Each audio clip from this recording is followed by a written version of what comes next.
Hello, my little Luxes. Welcome to another episode of Luxxxy Charms, and I am your host, cosplayer Charcy Lux. And welcome to another episode of Ghost Stories My Father Told Me.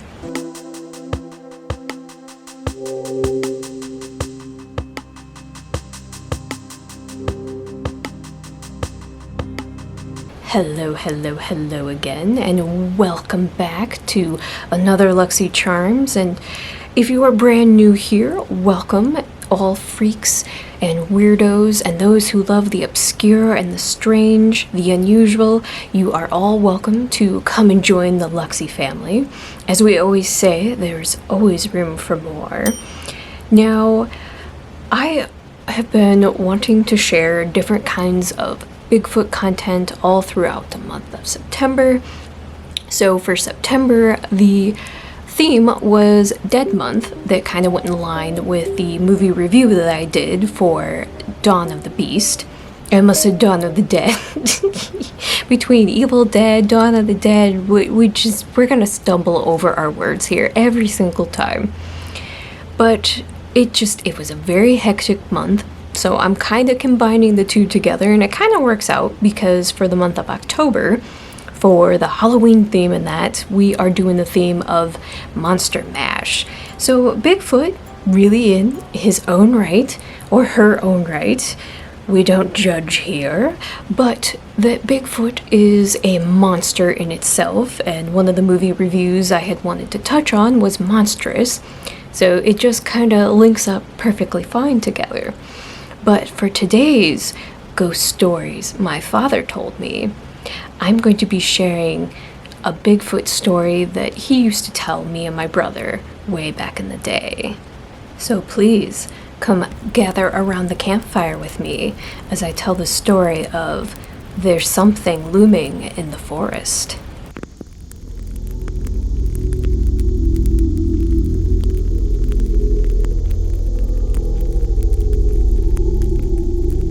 It was a cool autumn day with a very fresh and welcoming breeze, and two couples were out hiking and exploring in the wilderness of northern Wisconsin. It was early enough in the autumn season that the leaves were starting to change into beautiful, vibrant amber and auburn colors. The group came across a lot of different lakes and rivers along their hike. And they also came across a multitude of different wildlife and birds along the way, too. All four people had known each other for years, and they all enjoyed hiking and exploring at different national parks. Alan and Kelly had already been out to this national forest in the previous year, but they knew that they had to bring their friends Ben and Tracy with them for this year when they went to go and explore, because they knew that their friends would enjoy this place just as much as they did. And they did. They found themselves going and seeing all kinds of different views, and when they came across a large herd of deer, both Tracy and Kelly got excited and got their cameras out to take several different photos of all the deer. And of course you had Ben, who loved seeing strange and peculiar different kinds of rock formations. And at this particular national park, there was lots of cliffs and different views, and so every strange and different looking rock structure, he had to point it out to all of his friends as they kept going along. What started off as a very early morning into this hike, and it started to get into the late afternoon already. So they finally decided that they wanted to stop and take a lunch break. Since they had all their camping gear with them and a small cooler, they decided to just kind of spread out a little bit, but wasn't going to be a permanent camping area because they still had some exploring to do before they wanted to set up camp. So they just got their small cooler, got out some food and water, and sat around talking as they just kind of enjoyed the views of the riverside that they were sitting next to and enjoyed their lunch together. But as they were sitting there, Ben all of a sudden was just kind of scanning around the structures, and he noticed another very peculiar and unusual rock formation. And as he was peering at it, he noticed that this one had a cave So Ben got completely excited, and he decided he needed to point this out to his friends. You had Tracy who went, "Oh wow, I wouldn't have even noticed that. That's a good eye, Ben." And even Alan agreed. He's like, "Oh wow, yeah, that is in a very obscure spot.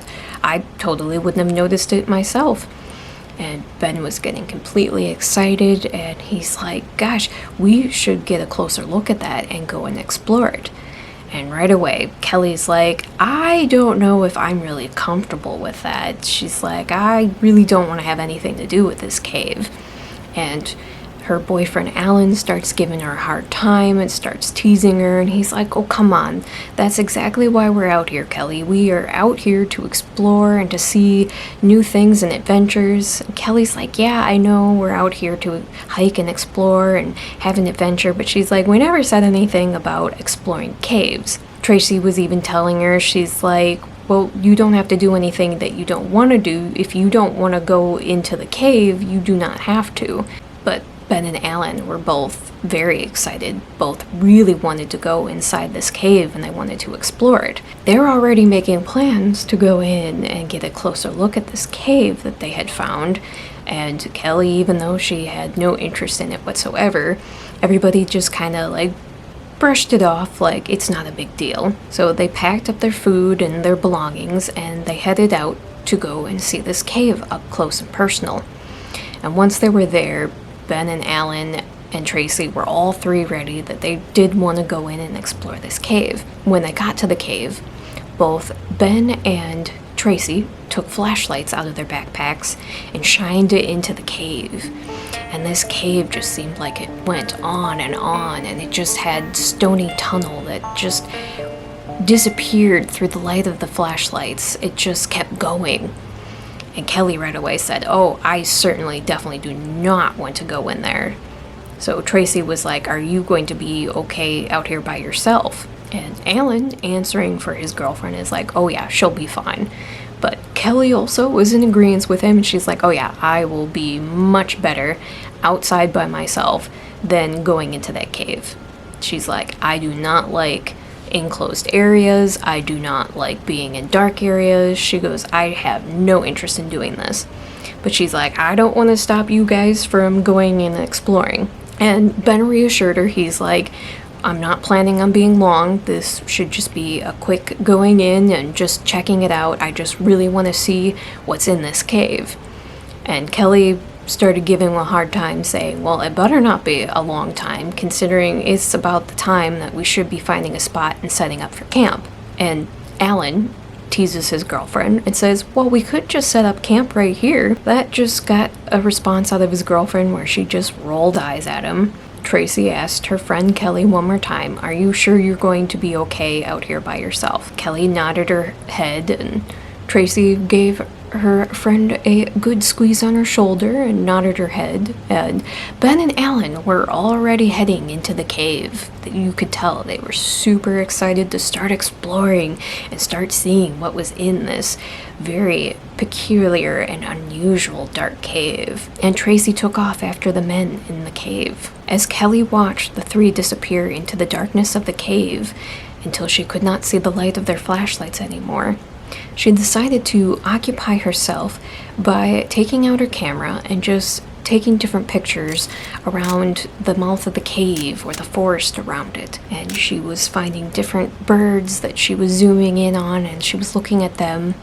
And as she decided to start taking pictures at the mouth of the cave, she started noticing that there were some very unusual marks, engravings at the mouth of the cave. So she took her camera and she started taking a closer look at it until she walked up to it and started feeling the marks with her fingers. And she could tell that these were made intentional. Like, these look like these were made with like a tools or claws or something. All of a sudden Kelly just got this very off-putting feeling, like she felt like she shouldn't be there anymore after finding these marks. And she could feel the hairs on the back of her neck just all of a sudden just stand on end, and she could all of a sudden hear the snap of a twig from behind her. She jumped up and she looked behind her to where she could hear the snapping of the twig. All she could see was the forest, and it was still very light out, It was still very much in the day, but the forest was just so thick and dense. Everything around her just seemed to be shadows and darkness. So she just kind of took her time and just started scanning through the woods where she thought she could hear the snapping of the twig. And she noticed that there was a very thick, dense area with brush. And she all of a sudden realized that she could see a slight movement, but she wasn't quite sure. So she took her camera and she took it and she zoomed it in on the area in the brush. And it was about a good 20-30 feet away from her. And she just kept scanning very slowly with her camera, trying to see and peer where she thought she could see the movement from. She all of a sudden realized that she had finally found what she thought was the source of the noise. And she could see this large, looming figure just kind of standing in the brush area. But no sooner had she noticed it with her camera and had spotted it, and it very quickly moved farther back into the darkness of the brush. Kelly, in a panic, jumped and she dropped her camera out of fear, and she immediately just started hollering and screaming into the cave, hoping that her boyfriend or her friends could hear her yelling. But there was absolutely no reply from them. But as she was yelling into the cave, she could hear another branch break in the woods behind her. Without even thinking, she just took off, running into the darkness of the cave. She had no flashlight, no light or anything on her, so she was just running completely blind and in darkness of this cave. And she was just screaming and yelling for help, and she just hoped that somebody, that anybody, any of her friends, that her boyfriend Alan, that somebody could hear her yelling for help. And she just kept stumbling over her feet. She kept running into the stony wall. She just felt like she was going nowhere and that nobody was answering her call. Next thing she knew, she was stumbling over a large stone that was in the middle of the cave tunnel. And as she stumbled to the ground, she just kind of let a little yelp. But as she was laying on the ground and realized that she wanted to get back on her feet, she could hear these heavy, steady footsteps coming into the cave, following her, and they were coming into her direction. She completely froze. She decided that she wouldn't move and she would just hope that this creature wouldn't notice her and that she would be safe if she didn't move. And the footsteps, as they got closer and closer to her, she realized that this heavy breath of some beast was looming over top of her. She let out this haunting scream, but it was already too late, and the beast that stood above her bashed her head in with a giant rock. Deeper in the cave, Alan, Ben, and Tracy all heard the haunting scream that had come from Kelly. As it echoed throughout the cave and came up to them, they stopped and they turned their flashlights up in the direction that they could hear the screams. Tracy right away said, "What in the hell was that? Kelly, are you okay?" Alan called after her. But all they were greeted with was this strange, low, grumbling growl. "What the hell was that?" Tracy asked in a fearful voice. "I don't have a clue," Ben said. "I have no idea what that was." Alan finally asked, "Kelly, are you messing with us?" But his voice was very shaky as he asked the question. This time, as they shined their flashlights forward, they could start hearing heavy, steady footsteps pounding through the cave as it was coming towards them. And as they shined their flashlights to try and see what it was, they could see red, glowing eyes peering at them through the cave. Ben quickly grabbed onto his girlfriend's hand, and he told them all to run, and they all took off running down the cave in the opposite direction of where the glowing eyes were. But they could hear that the creature from behind them started to let out that angry growl again, and it took off running after them. They could hear the steady, heavy pounding footsteps of this creature as it was running after them. As they ran as fast as they could away from this creature, they all of a sudden ran into an enclosed area of the cave. And in this cave was just littered with hundreds, if not thousands, of different bones of different animals and creatures alike. and this place just looked like a graveyard, and the bones were just heavily littered across the dirt floor. "What is this place?" Alan asked in a panic, but before any of his answers could be made, they could hear that the footsteps had finally caught up to them. They were completely cornered in this dead end, and they had absolutely no weapons or any way to fight back. But this large, gigantic creature just came barreling into this enclosure and crashed down on all three of them. All they could do was just try to fight back as much as possible. All three just let out blood-curdling screams, and you could hear their screams echoing through the cave until it was nothing more but dead silence. No one ever found their bodies. It wasn't until years later that someone had come across Kelly's camera. And while the people were exploring this camera and realized whose it was, they came across the very last picture that Kelly had taken. And in it was the very same creature that she had come across that was looming in the bushes of the woods, staring at her. It wasn't a clear picture, and a lot of people were speculating on what this large, looming thing was that she had gotten a snapshot of. But all the locals said that it was Bigfoot. Well, my little Luxxes, I really hope that you enjoyed that little ghost story about Bigfoot. I know we call them ghost stories, but a lot of these are more supernatural horror stories and everything like that. But let's face it, that all ghost stories and urban legends are all horror stories in some which way or form.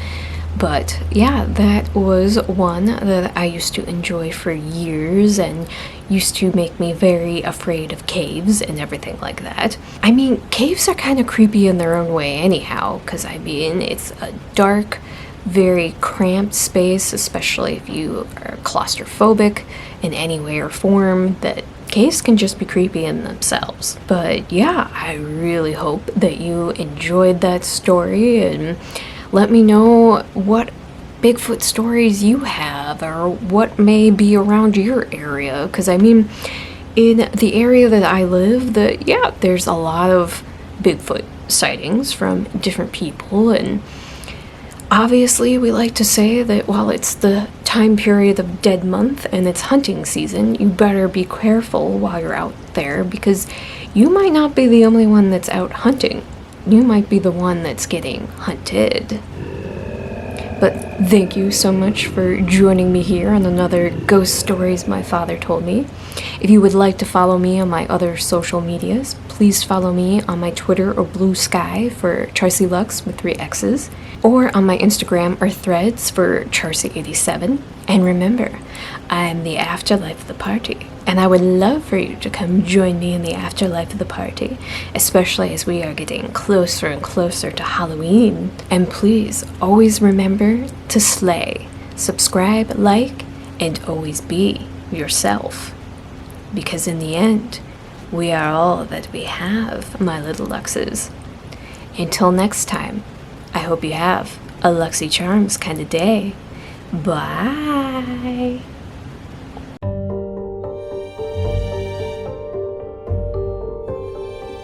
Hello again, my little Luxes. I just wanted to add in a quick little end blurb for you all, and the fact that, as you can tell and see, that I no longer have my bloopers or outtakes at the end of my videos, because that is an official exclusive item that is a part of my Patreon. So I would love for you to come and join my Patreon and be able to still partake and see all my bloopers and outtakes, and I would love to have you there. I will have the link in the description below. And also on top of that, I would be normally giving shout outs about this time for members that are a part of my Patreon, but unfortunately right now I do not have any members, so I have nobody to give a shout out to.